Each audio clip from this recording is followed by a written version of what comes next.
محرم شریف آتا ہے تو بحث شروع ہو جاتی ہے، امام حسین کے نام کا لنگر پکانا چاہیے نہیں پکانا چاہیے، محفل کرنی چاہیے کہ نہیں کرنی چاہیے، وہ شہید ہوئے تھے تو مانا کیا تھا، تو کیا بحث میں گزر جاتا ہے سارا مہینہ لڑائی میں۔ سفر آتا ہے، اولیاء اللہ کا ذکر شروع ہوتا ہے تو لوگ شروع ہو جاتے ہیں، داتا صاحب نہیں کہنا چاہیے، غریب نواز نہیں کہنا چاہیے، فلاں کو یہ نہیں کہنا چاہیے، الجھ گئے۔ وہ کہتے کیا تھے، پیغام کیا تھا، بتانے کیا آئے تھے، اس میں سارا وقت بیت جاتا ہے۔ کم از کم جب سے ہم نے شعور سنبھالا ہے، میلاد شریف آیا نہیں اور بحث شروع ہوئی نہیں، کرنا چاہیے کہ نہیں کرنا چاہیے، یہ کیا جا سکتا ہے تو حدود کیا ہیں، قیود کیا ہیں، شرائط کیا ہیں، اس کی اصل کیا ہے، ان کو کن اصولوں کے تحت پرکھ کر کن جزیات کے تحت جائز کر، بحث ہی بحث ہے۔ کیا دین فقط بحث کے لیے آیا دنیا میں؟ کیا صرف بحث کریں گے؟ میں نے شاید پہلے بھی آپ کو بتایا ہو، کبھی کبھی یوں لگتا ہے کہ سادے بندے بڑے اچھے تھے، کبھی کبھی یوں لگتا ہے جن کو زیادہ پڑھنا نہیں نہ آتا تھا وہ سمجھ ذرا جلدی گئے تھے۔ میری والدہ صاحبہ 10 محرم کو مجھے کہتی جا میں نے ٹھوٹیاں لے آ کے دے، میں امام حسین علی کھیر ٹھوٹیاں وہ تقسیم کرنی ہے۔ وہ سائیکل چلا کے 3-3.5 کلومیٹر جانا پڑتا تھا، تو آپ کو پتہ ہے بچپن میں بندہ جان بھی چھڑاتا ہے۔ تو پھر میں تھوڑا سا مولوی بھی تھا، مدرسے بھی پڑھتا تھا، تو مولوی مسئلہ نہ دسے تاں بھی انہوں بد ہضمی ہو جاندی۔ تو وہ میں نے اماں جی کو یہ کہا، میں نے کہا اماں جی میں پوچھیا استاداں نو ختم پرات وچ بھی ہو جاتا ہے، جیڑی ہانڈی وچ پکائیے کھیر اودے وچ بھی ختم، کہ جس برتن میں آپ نے بنایا اسی میں ختم دلائیں، اور گھر میں جو برتن ہے نا وہ آپ اسی میں تقسیم کر دیں۔ تو یہ کوئی ٹھوٹیاں کو فرض ہے، ساتھ کوئی جوز ہے ختم شریف کا، ہو گیا بس ٹھیک ہے تقسیم کریں۔ تو میری والدہ صاحبہ مجھے کہتی تو ایڈا مولوی میں نے مسئلے نہ 10 ٹھوٹیاں لے آ کے دے، 10 جانا ہی کہ کسی اور کو گلا جلدی بول۔ تو اب وہ مطلب ماحول بھی ایسا ہوتا تھا کہ وہ سائیکل نکالتے چلے جاتے۔ تو ایک دن بڑی گرمی تھی شدید، اور میں بڑا ہی مشکل گیا، ڈاڈا اوکھا ہو گیا میرے لیے وہ پینڈا کو لے کے آیا۔ میں ٹھوٹیاں لا کے میں نے بڑے غصے سے رکھی، حالانکہ 10 روپے انعام بھی ملا جانے آنے کا، اور رکھ کے میں اماں جی نو آکھیا، میں کہا مینوں 10 سے چھڑو، آخر ایک کیڑا مفتی دس گیا ٹوٹیاں والی گل جو آپ اس قدر زیادہ اس پر بزد ہیں۔ تو والدہ صاحبہ فرمان لگے پتر خصوصیت کوئی بھی نہیں، بس نہ یہ نیاز دئی دی حضور دی اولاد دے نا تے دل نہیں کردا کہ نبی پاک دی اولاد دے نا تے کسی نو کھیر دئیے تے پانڈا واپس منگیے، بس ان کے نام پر جو دے دیا سو دے دیا، ختم ہو گئی بات۔ برتن بھی واپس لینے کو جی چاہتا، بھائی اتنا سا فلسفہ ہے، اتنی جب انہوں نے بات بتائی نا، آپ یقین کریں میری روح تازہ ہو گئی، طبیعت سمجھ میں آ گئی کہ یہ تو عقیدت کا ایک قصہ ہے، یہ تو پیار کی بولی ہے، اس لہجے کے اندر، اس سادگی کے اندر تو حسن ہے۔ تو میرے عزیز ہم نے تو عقیدت کرنی ہے، اور کس طرح کی عقیدت، کس طرح کا پیار۔ حضرت ابوبکر صدیق امیر المومنین ہے، اور شان یہ ہے کہ اس ممبر پر بیٹھتے ہیں جس پر مدینے والے محبوب بیٹھا کرتے ہیں، اور ان کی عظمت یہ ہے کہ انہیں مصلی پر کھڑا خود رسول کریم نے فرمایا ہے، اور ہزاروں صحابہ ان کی اقتداء میں نماز پڑھتے ہیں۔ لیکن ابوبکر صدیق نماز پڑھا کے باہر نکلے، مسجد نبی کے کونے پہ امام حسن کھیل رہے تھے، اتنا بڑا آدمی، اتنی بڑی شان، لیکن جلدی سے دوڑ کے جا کے امام حسن کو اٹھایا، ماتھا چوما، سینے سے لگایا، کندھوں پہ بٹھایا، اور چلتے چلتے کہنے لگے علی ایک بات کروں، کہا کیجئے۔ فرمایا حسن کی شکل آپ سے نہیں ملتی۔ جناب علی نے یوں آنکھیں کھولی تو کہنے لگے ساری کی ساری شکل مدینے والے محبوب پہ گئی ہے، ساری شباہت ہی رسول پاک کے ساتھ ہے، تیری نسل پاک میں ہے بچہ بچہ نور کا، تو ہے عین نور، تیرا سب گھرانہ نور کا۔ عقیدتوں کے ذائقے پھیکے نہیں ہونے چاہیے، محبتوں کا لہجہ کمزور نہیں، چھوڑ دیں ہر وقت کی بحثیں، چھوڑ دیں ہر وقت کی کمزوریاں، چھوڑ دیں یہ کرنا ہے کہ نہیں کرنا۔ یکم محرم سے لے کر 10 محرم تک رج کے قرآن پڑھیں، خوب جد و جہد کر کے درود و سلام پڑھیں، جتنی توفیق ہے اتنے صدقات و خیرات کا اہتمام کریں، 9-10 محرم کو روزہ رکھیں، اور ان سارے نذرانوں کا نذرانہ اکٹھا کر کے امام حسین کی بارگاہ میں پیش کر دیں، اور 10 محرم کو ذرا ذوق سے امام علی مقام کی منقبت سنیں، ان کی تعریف سنیں، ان کے فضائل سنیں، ان کے نانا کریم کی نعت سنیں، دین کی باتیں سنیں، اپنا لہجہ سلجھا ستھرا پاکیزہ اور شستہ رکھیں، الجھی الجھی باتوں سے، بکھری بکھری باتوں سے، نفرت انگیز کہانیوں سے اپنے آپ کو بچائیں، اور سیدھا سیدھا حسین پاک سے فیض حاصل کریں۔ یاد رکھنا جس گھر میں میرے محبوب کی اولاد کا تذکرہ ہوتا ہے اللہ اس گھر میں بسنے والوں کی اولاد پر بھی فضل فرمایا کر، لہٰذا اس الجھاؤ سے اپنے آپ۔ اور دوسری بات یہ ہے، بے ادب لوگ جو ہوتے ہیں نا، بے ادب لوگ وہ معاشرے میں نحوست پیدا کرتے ہیں۔ بے ادبی تکلیف دہ ہوتی ہے جس حال میں بھی ہو، بے ادبی اذیت ناک ہوتی ہے۔ ادب جو ہوتا ہے نا، ادب وہ قرار پیدا کرتا ہے۔ آپ کے ٹیچر سے آپ نے ذرا اونچی آواز میں بات کی نا، وہ بیچارہ ٹوٹ جاتا ہے اندر سے، کہتا ہے یار یہ میں اس کا استاد ہوں، اس نے کیسے بات کی میرے ساتھ۔ بے ادبی توڑ دیتی ہے۔ آپ نے ابا جی کو کوئی سخت لفظ نہیں کہا، آپ نے والد صاحب سے بس اتنا ہی کہا تھا کہ ابا جی ٹھیک ہے ساری باتیں، پر آپ بھی کچھ سیانے ہو جائیں، اب زمانہ بدل گیا ہے، اتنے ہی لفظ کہے تھے۔ تو ابا ساری رات اپنے کمرے میں روتا رہا۔ وہ کہتا پترو میں تے ٹائم نال ہی نویں کپڑے لینے چھڈتے سن کہ میرا پتر پا لے، تے تو آنا میں سیاڑا ہی نہیں سا، میں نے تو بہت ساری چڑھتی جوانی میں خواہشات چھوڑ دی کہ میری اولاد پال جائے، اور تو کہتا ہے ساری رات باپ روتا ہے، ساری رات۔ تھوڑی سی بھی بے ادبی تکلیف پیدا کرتی، تھوڑی سی۔ بچہ جب اپنی مرضی کا، تھوڑے دن پہلے کچھ عرصہ پہلے ایک بزرگ مجھ سے ملنے آئے تو بڑا ہی روئے، رو رو کے جمعے میں چلے گئے۔ میرا ان سے پیار تھا، پرانا ربط تھا، تو میں کچھ کہہ نہیں سکا ان سے، لیکن میں نے کہا یار یہ آج چلو ہو سکتا ہے کوئی بات ایسی جمعے میں ہو گئی ہو، دل پہ لگ گئی۔ ایک دن میں سفر کر رہا تھا تو میرے دل میں پھر وہ یاد آئے، میں نے ان کو فون کیا، میں نے کہا اس دن مجھے آپ کی کیفیت، کہنے لگے صاحب رش بڑا تھا، بات تو کرنی تھی، ہو نہیں سکی، تو آپ واپس آئے تو مجھے بتائیے گا۔ میں واپس آیا، ان کو بلایا تو پھر رونے لگ گئے۔ میں نے کہا کیا ہوا؟ کہنے لگے صاحب میرے پاس کل جمع پونجی جو تھی نا وہ میں نے بیچ کے بچہ باہر بھیجا تھا، اور میرا بڑا خیال تھا، میرے چاؤ تھے، میں بڑے دنوں سے منصوبہ بندی کر رہا تھا کہ میرا بیٹا نا آپ کو اپنے لیے الگ سے مکان خریدے، بنائے، سوارے، سجائے، لیکن مجھے آج پتہ چلا ہے کہ 1 سال ہو گیا اس نے تو جگہ خرید بھی لی ہے، مکان بن بھی گیا، مجھے تو بتایا ہی نہیں۔ دیکھو مینوں کوئی تکلیف ہونی سی وہ مجھے بتا دیتا، مجھے کہیں سے پتہ چلا ہے تو میں نے اس کو فون کر کے کہا کہ پترو میں گل سنی ہے۔ وہ کہنے لگا ابا جی بس وہ میں کیا دساں گا تو میں تمہیں سرپرائز دینا سی۔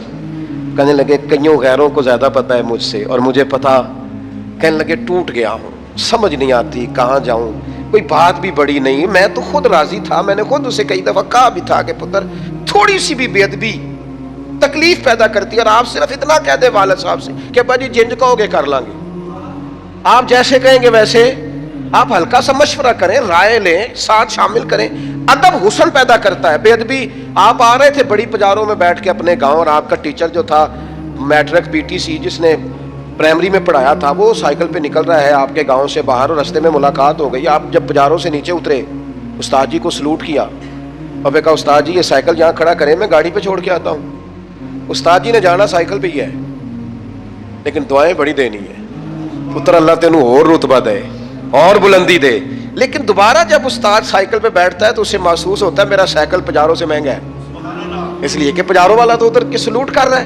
یہ جو ادب ہوتا ہے نا، ادب یہ حسن پیدا کرتا ہے، یہ جو بے ادبی ہوتی ہے یہ تکلیف پیدا کرتی ہے۔ یاد رکھنا زندگی میں مر جانا، پر کسی صحابی کا یا حضور کی اولاد پاک میں سے کسی کی بے ادبی نہ کرنا، کسی شخص کے بارے میں اپنے لفظوں کو کمزور نہ کرنا۔ یہ معمولی لوگ نہیں ہیں، یہ وہ لوگ ہیں جنہیں اللہ نے محبوب کی غلامی کے لیے چنا ہے۔ خدا را کبھی اس طرف نہ جانا، بے ادبی تکلیف پیدا کرتی، بے ادبی اذیت پیدا کرتی ہے، بے ادبی خوفناک صورتحال اختیار کر جاتی۔ ادب کے دائرے کے اندر رہنا، ادب کے دائرے میں بے ادبوں سے اور بے ادبوں کی باتوں سے بچنا، بچ جانا ان سارے لوگوں سے جو بے ادبیاں کرتے ہیں اور چیزوں کو نکال کے لاتے ہیں۔ خدا را مجھے بتاؤ نا کتنے لوگوں نے دشمنی کی میرے نبی پاک سے، معاذ اللہ، یہودیوں نے، نصارہ نے، مشرکین نے۔ حضور نے کبھی کسی کا عیب اچھالا؟ کیسے مسلمان ہیں؟ کیا انداز زندگی ہے؟ تیری تقریر ہی مکمل نہیں ہوتی جب تک تو بڑے لوگوں کی توہین نہ کرے، تجھے مزہ ہی نہیں آتا گفتگو کرنے کا جب تک سینکڑوں لوگوں کی پگڑیاں نہ اچھالے۔ کون سا دین تو دنیا کے سامنے پیش کر رہا ہے کہ جب تک تو بہت سارے لوگوں کو رسوا نہ کر دے تیری گفتگو ہی مکمل نہیں ہوتی؟ یاد رکھنا یہ دین وہ ہے جس میں تو کہا جاتا ہے کہ دروازہ رسول پہ آؤ نا تو ذرا لفظوں کا چناؤ کر کے آؤ۔ لا تقولوا رائنا وقولوا انظرنا، رائنا نہ کہنا، انظر نہ کہنا، لفظوں کا چناؤ۔ اور لا ترفعوا اصواتکم فوق صوت النبی، دیکھنا اپنی آواز کا والیوم چیک کرنا، محبوب کی آواز سے تمہاری آواز اونچی نہ ہونے پائے۔ اے پائے نظر ہوش میں آ، یہ قوے نبی ہے، آنکھوں سے بھی چلنا یہاں بے ادبی ہے۔ دائرہ ادب، ادب حسن ہے، ادب وقار ہے، ادب شائستگی ہے، کبھی بے ادب نہ ہونا۔ اور اپنی زندگی میں ایک تیسری بات، اہل بیت نبوت کی محبت۔ ادھر دیکھو میری طرف، قرآن مجید میں رب فرماتا ہے قل لا اسألکم علیہ اجرا الا المودۃ فی القربى. محبوب علیہ الصلوۃ والسلام آپ اپنے غلاموں سے فرما دیں کہ میں تبلیغ دین پر تم سے کوئی اجر نہیں مانگتا، ہاں میرے قریبیوں سے پیار کرتے رہنا.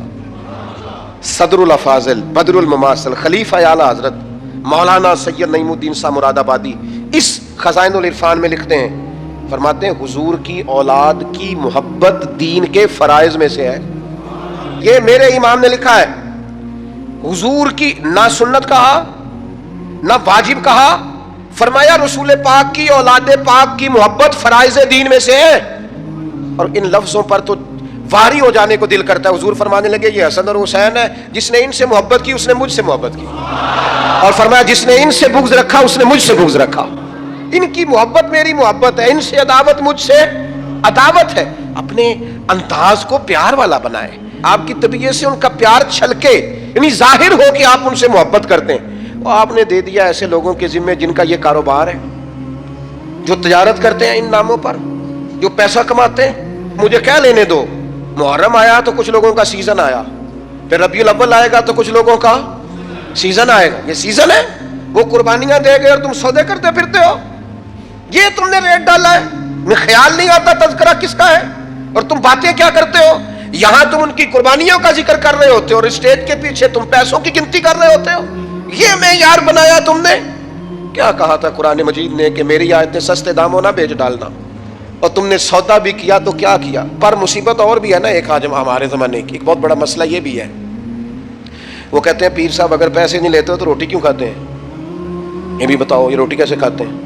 وہ بھائی نظر نذرانے کی مخالفت نہیں، وہ تو نبی پاک علیہ السلام نے حضرت عمر کو دیا تو جناب عمر کہنے لگے حضور نہیں لینا، تو حضور فرمانے لگے جو بن مانگے، یہ بخاری کی حدیث ہے، فرمایا جو بن مانگے ملے وہ تو اللہ کی طرف سے ہے، اس کی مخالفت ہی نہیں. لیکن سوال تو یہ ہے کہ یہ تجارت تو نہیں نا، یہ آپ کا بزنس تو نہیں نا، آپ نے کوئی کاروبار تو نہیں نا اس کو بنا لی. آپ جو ریٹ کرتے پھرتے ہیں یہ کیا معیار اور کیا سٹیٹس آپ نے بنایا؟ بہت بڑا بزنس مین اتنا مال نہیں کماتا جتنا تم کماتے ہو، اور تم نے سیزن بنا لیا ہے. اور قوم بھی پسند کرتی ہے، بندہ فیمس ہونا چاہیے، بندہ کو تھوڑا سا نا مشہور ہونا. میں اپنے بارے میں 100 دفعہ کہہ چکا ہوں کہ دین کا کوئی چھوٹا سا نوکر سمجھ کے کبھی دعوت دے لیا کرو، مشہور آدمی سمجھ کے نہ بلایا کرو. اس میں مزہ نہیں، اس میں مزہ نہیں. نام کوئی برانڈ ہے، نہ کوئی ایسی چیز ہے جسے دکھا کے ماحول اور طرح کا بنایا جائے. آپ مہربانی فرمائیں محرم شریف میں کسی بھی موقع میں جب آپ ان پاکان امت کا ذکر کریں تو احترام کے جذبے، عقیدت کے لہجے، آپ کے مزاج کے اندر خوبصورتی، ان لوگوں سے قلبی وابستگیاں، اور سب سے اہم اور سب سے ضروری چیز یہ ہے کہ ہم نے سیکھا کیا ان لوگوں سے، ہم نے ان سے لیا کیا. وہ خاص بات جو ہم نے ان سے لینی ہے اور سیکھنی ہے اس پر ضرور توجہ کریں. امام حسین کی زندگی کا سب سے بڑا درس کہ جب آپ حق کے لیے کھڑے ہوں تو بلیک میل نہیں ہونا. بچے ساتھ تھے نا امام حسین کے، شہید ہو گئے نا امام علی مقام کے سامنے. سب سے زیادہ بلیک میلنگ یہی ہوتی ہے نا، تیرے بچے ہیں. لیکن امام حسین نے فرمایا جب معاملہ حق کا ہو تو پھر حق دیکھا جاتا ہے، اولاد نہیں دیکھی جاتی. سب سے بڑا معاملہ یہی ہوتا ہے نا کہ ہم بھوکا پیاسا رکھیں گے، تو فرمایا رکھ لو، جب معاملہ حق کا ہو تو پھر بھوک پیاس نہیں دیکھی جاتی. اور سب سے زیادہ حد کیا کر سکتا ہے؟ کوئی مار ہی دے گا نا، شہید ہی کر دے گا، اس سے زیادہ کیا ہو سکتا ہے؟ تو امام حسین نے کہا جان جائے گی پر حق کا ساتھ نہیں چھوڑا جائے گا. یہ جو چھوٹی چھوٹی باتوں پہ مسلمان ڈپریشن، ٹینشن، پریشانی، میں کہتا ہوں جو بندہ امام علی مقام کی سیرت صحیح طریقے سے پڑھ لینا اور فکر حسین کو سمجھ لے، زندگی میں لفظ ٹینشن اس کی زبان پہ آ نہیں سکتا، لفظ پریشانی سوال ہی پیدا نہیں ہوتا. اس لیے کہ جتنی کوئی پریشانیاں آ سکتی تھی نا وہ ساری امام علی مقام پہ آئیں. لیکن امام نے کسی پریشانی کو پریشانی سمجھا، انہوں نے اللہ کی رضا کی طرف توجہ رکھی. تو اس کو جب ہم سمجھ جائیں گے تو ماحول کچھ اور طرح کا ہو جائے گا. اللہ تعالیٰ مجھے اور آپ کو عمل کی توفیق دے. میرے پیارے اور محترم دوستوں، آج نور بیان ٹی وی آفیشیل کے اس روحانی سفر میں جو پیغام ہم نے سنا ہے وہ ہم سب کے ضمیر کو جگانے اور ہماری آنکھوں کو کھولنے کے لیے کافی ہے. کتنے افسوس کی بات ہے کہ جب بھی محرم شریف کا پاک مہینہ آتا ہے یا کسی اللہ والے کا مہینہ آتا ہے تو ہم لوگ فضول کی بحثوں میں الجھ جاتے ہیں.